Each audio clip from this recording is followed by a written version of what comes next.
If you've never been to Oregon in the summertime, and I grieve for you, oh poor soul of missed spectacles, if you haven't, it is the prettiest place on earth. I say this with conviction because actually I've seen what many consider the prettiest place on the planet, New Zealand, and I think Oregon is easily its equal, and even better in some respects, such as the fact that nearly everyone here knows how to fix a hot dog and what ketchup should taste like. So take that, you Lord of the Rings, misty watercolor mountains and rainbow spraying waterfalls landscape-laden New Zealand with your glowworm caves and bubbling geothermal ponds. Living in Oregon is like walking into a postcard. Here, I can look out on a snow-capped mountain just by driving the I-5 to Portland. And if I go the other direction, I can visit the world's most beautiful coastline via a highway shrouded by ancient pines and fir trees, a forest that looks so primeval I expect to see Robin Hood one of these days. Why, it is the very peak of paradise, except for one thing. Sooner or later, it gets to be November 1st, and just like that, the dark drenching begins. Rain screams down from the sky, hissing on the pavement, spitting in your face, and sending a message from the clouds above that the joke is on you, because not only is summer a thing of the past, it is slowly being erased from your memory as the unrelenting growl of winter expresses itself in drips, drizzles, and downpours, which you are sure will cease because nature is going to run out of water, right? At least temporarily. But it just never does. The day I moved into my Oregon home in Independence, I was all by myself. My husband was at a conference, my daughter was at a summer camp, and my son stayed behind to live in Southern California since he was headed for college there in the fall.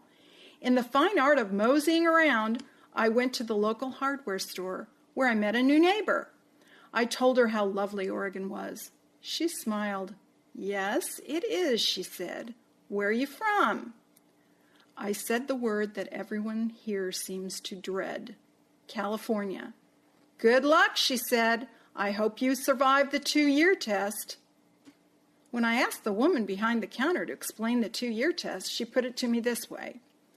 First year, ex-Californians say, "Hey, this is a lot of rain." Second year, they say, "I don't think I can take this kind of rain every winter." Third year, a for sale sign is in their yard. I paused. In fact, the house we now own had been placed on the market the 3rd year after the couple we bought it from had moved into it. They were from California, and now they were headed to Arizona. Arizona, it turns out, is a pretty typical winter destination for those who can afford it. For people like me, the remedies are much closer to home. I bought a light box, a sun lamp, a membership to a gym with an indoor track flanked by floor-to-ceiling windows. And I got something else, too. Through sheer necessity, because nobody I know gets seasonal affective disorder like I do, I passed the 2-year test. Yes, I flunked adjustment to winter's wet demands, but I've prevailed here just the same. It's kind of a metaphor for life, isn't it? You think you can't take a situation? It's asking too much of you, but somehow if you stick it out and come out on the other end, well, you've made it. Some who can't stand the rain hightail it out for relocation to a sunnier climate, and some grow to like the rain. These are people who are native Oregonians, and I mean no disrespect, stinking liars, because the rains can be hellish. In fact, if I live a wrongful life, a good way to punish me is to tell me at the pearly gates I need to be 17 again in a perpetually rainy Oregon winter. But if I make the grade at the end of my time here, I want heaven to look just like Oregon.